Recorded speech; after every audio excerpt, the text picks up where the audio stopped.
Everyone welcome to my mini ब्लगमा स्वागत छ। अहिले चाहिँ बेलुका बेलुका मिनी ब्लग बनाउँदैछु। यहाँ मेरो छेउमा चाहिँ को हुनुहुन्छ तपाईँहरूले चिन्नुहुन्छ भने कमेन्टमा भनिदिनु होला ल। को होला यो? को?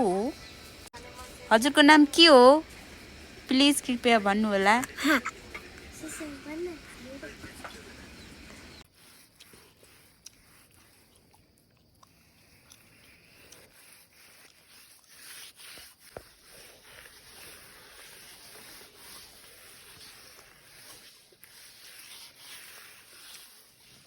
अहिले चाहिँ बल्ल बल्ल फ्री भएर बसिरहेको छु। अघि चाहिँ दिउँसो चाहिँ गाउँ कुटेसो अनि किचनहरू लिपेँ अनि त्यही भएर अहिले चाहिँ यहाँ ढल्किरहेको। अनि यो एउटा छ यो काली त काली होइन के होस् त अनि यसरी बसिरहेको छु। हात त यस्तो भइसक्यो एक दिनमा काम गर्दै होइन। पुन्टे सर के भन्नुहुन्छ भन्नुहोस्, के बोल्नु चाहनुहुन्छ? बोल्न खासै बोल्नै मान्दैन। अनि यहाँ छ हाम्रो काली अनि यहाँ हुनुहुन्छ हाम्रो मम सिम्बिक्क लाउँदै फोन हेर्दै।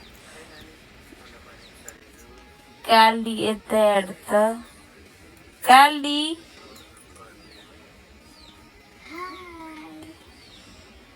यहाँ चाहिँ हिजो मलाई लिन आउने मान्छे।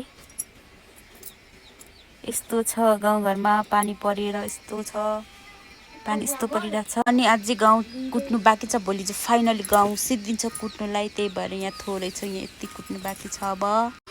अनि यहाँ गाउँ कुटेको अघि मैले यहाँ राखिरहेको छु। यहाँ हुनुहुन्छ हाम्रो मम्स, रातो भइरहेको छ अन्नारे। यहाँ छ एउटा काली दसिङ्गरी यहाँ छ। यो चाहिँ के हेरेको घप्टी घप्टी यहाँ यस्तो यहाँ फोन घप्टी हेर्दैछ ऊ माथिदेखि। अनि हाम्रो यस्तो छ कि यस्तो छ मौसम, पानी परेर हैरान यस्तो छ।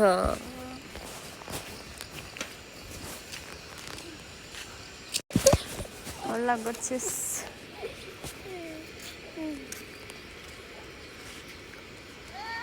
अनि उहाँ चाहिँ पापा नाति बाजे दुईजना पानी परेर यस्तो हिलो छ।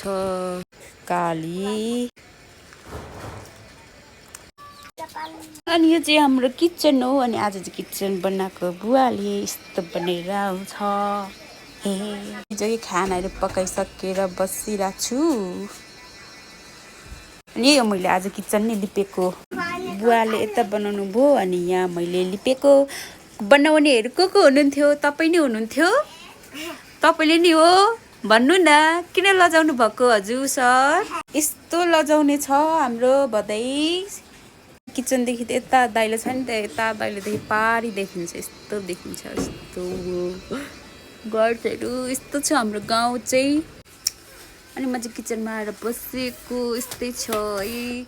अब यो मेरो नुहाउने भाँचिन्छ, धान रोप्ने बेला चाहिँ अलिक भएको छैन। अब धान रोप्ने बेला नि हुन्छ, त्यही भएर यो मेरो नुहाउने जान्छ।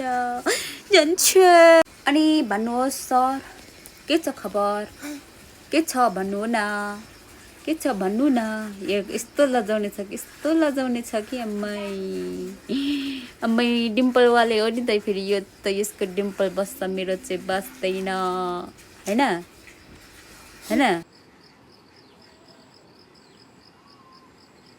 फाइनली खाना खाइसकेर राति पर्यो। गाई चाहिँ